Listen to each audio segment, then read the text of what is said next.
No. Me mandó todas las fáciles, no hay difíciles. Dinámica ventilatoria, músculos inspiratorios, músculos expiratorios, difusión de gas, zona de intercambio gaseoso, tienen que aprenderlo bien, ¿ok?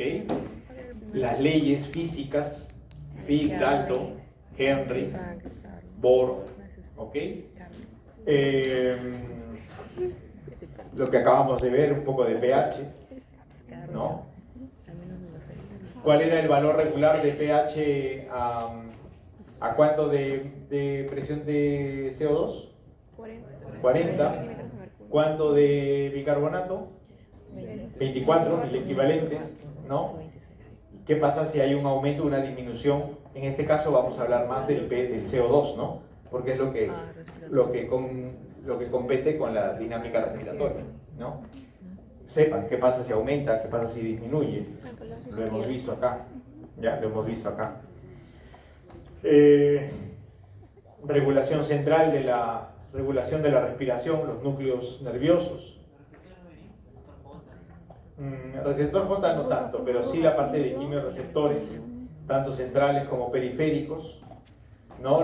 El sistema nervioso involucrado, los núcleos involucrados, ¿ok?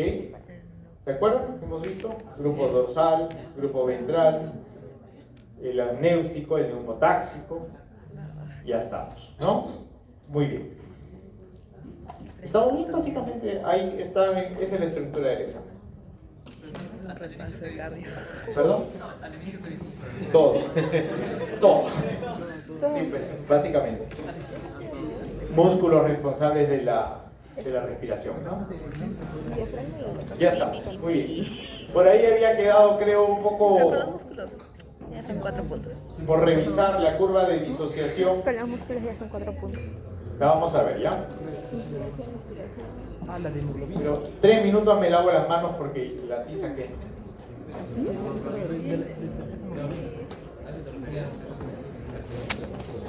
Esta curva de la hemoglobina y su curva de disociación. Primero debemos tener en cuenta... Sí. De la curva, creo que voy a aplicar el efecto Bohr. ¿Qué porcentaje de CO2 va a estar transportando la hemoglobina? ¿Dónde se transporta exactamente? ¿Y por qué el coeficiente de disolución es 0,03 del CO2? De la disociación del CO2. No, ya. Sí, dije mucho. No entendí bien tu pregunta. Ya, básicamente tenemos la hemoglobina. Ajá. Y el oxígeno va a ir con el núcleo M. Sí. Pero el CO2, ¿en qué parte de la hemoglobina se va a ligar o transportar? Lo que pasa es que el CO2, ¿cómo se transforma? ¿Cómo se transporta? Bajo la forma de bicarbonato. No es la única forma. Pero es la principal forma de distribución. O sea, si ustedes tuviesen una lista y por ahí ya tienen algunos puntos ganados, ¿no? La principal forma de transporte de CO2 es bajo la forma de bicarbonato. Por eso es de que hablábamos de la anhidrasa carbónica y cómo se disocia.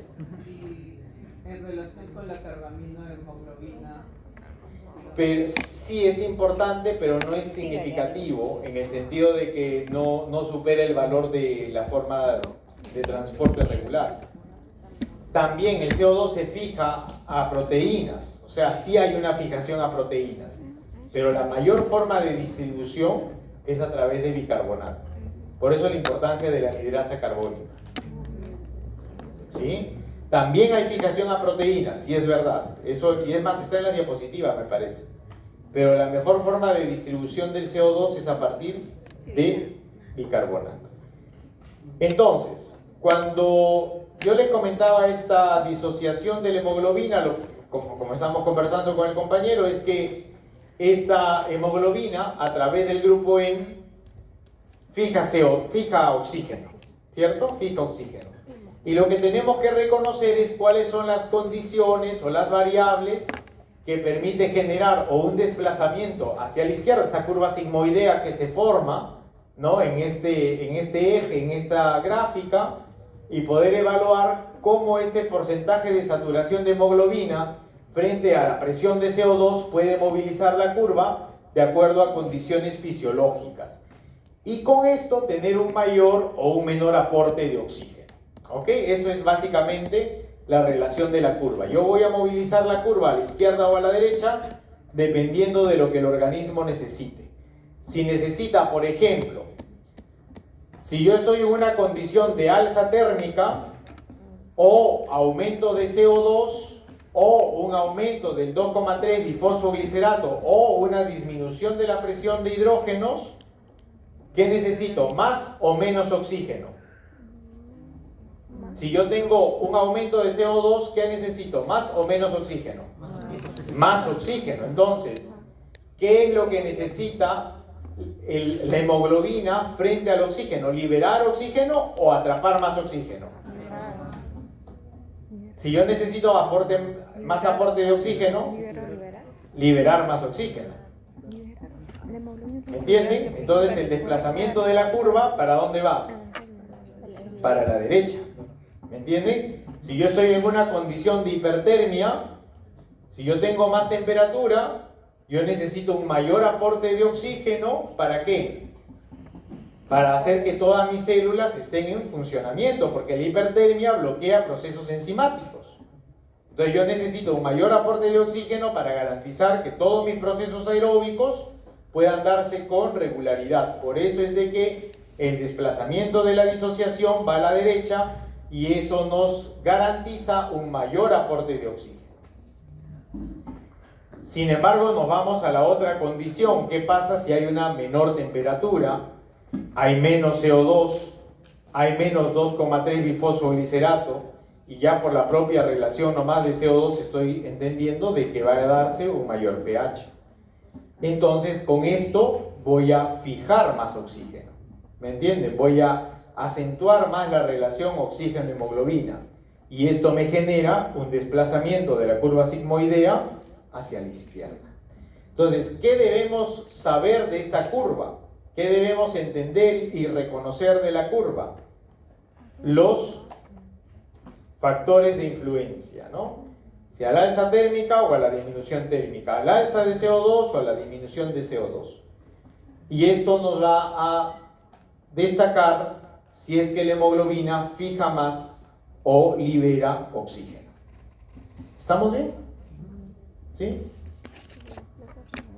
¿No entendiste? O sea, no me explico la parte del dióxido de carbono. Si tengo mucho dióxido de carbono.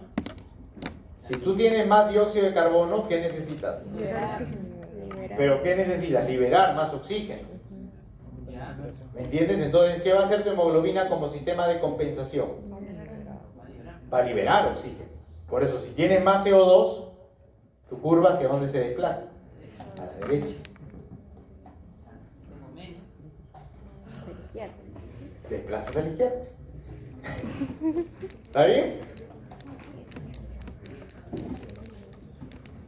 Con la temperatura igual, ¿no? Por eso les decía, si hay más temperatura, necesitamos mayor oxígeno, mayor aporte de oxígeno para que las células garanticen su correcto funcionamiento. El correcto funcionamiento se da a través de procesos aeróbicos, requiere de oxígeno. Recuerden que las enzimas y los procesos celulares se dan a temperatura óptima y a pH óptimo. Si yo cambio esas variables y cambio esas condiciones, estoy vulnerando el trabajo celular, tisular, orgánico y sistémico. Entonces, lo que busca los sistemas de compensación es mantener estos requerimientos en equilibrio. ¿Estamos bien? Por eso se da esas diferencias. Muy bien. Con esto, entonces, básicamente hemos desarrollado, espero que la unidad la puedan ampliar, por supuesto, hay mucho más conocimiento, mucho más temas. He tratado de tocar lo más esencial para su desarrollo fisiopatológico. Ha sido un gusto conocerlos, les deseo muchos éxitos en el desarrollo, no solamente del examen, que eso es parte solamente de la evaluación, sino que sean exitosos en la vida. Si son mis médicos en algún momento, me digan, usted me enseñó, aunque sea un poquito, pero me enseña. Cuídense mucho y hasta una nueva oportunidad.